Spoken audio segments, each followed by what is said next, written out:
Приветствую всех жертв китайского автопрома у себя на канале, а также тех, кто очень хочет, но еще не успел ими стать. Вот, значит, вчера ездил я к дилеру, они, значит, мне одобрили гарантийный ремонт коррозии днища. Вот, но сказали, в пятницу позвонят, либо мне им перезвонить, и они назначат дату, когда автомобиль к ним привезти. Вот, по расходу с предыдущей заправки проехал 57 километров.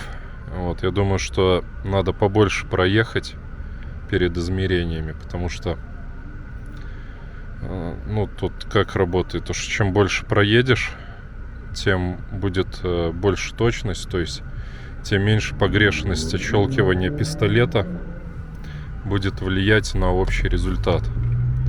Ну, потому что даже если тот же самый пистолет, он может там чуть раньше, чуть позже отщелкнуть.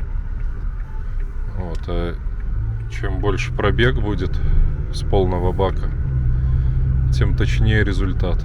Поэтому, наверное, где-то в четверг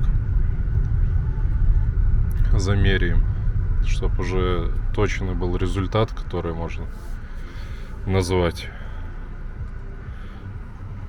Вот что еще там по комментариям. В комментариях писали, скрипят там у многих двери.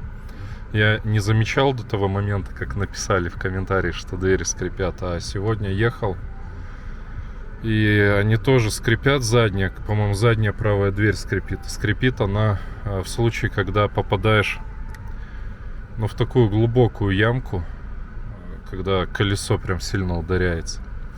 Вот, когда это просто какая-то кочка такая средняя, или вот там что-то типа лежачий полицейский, то ничего не скрипит. То есть у нас, ну, такое повизгивание, можно сказать, появляется, когда такой сильный удар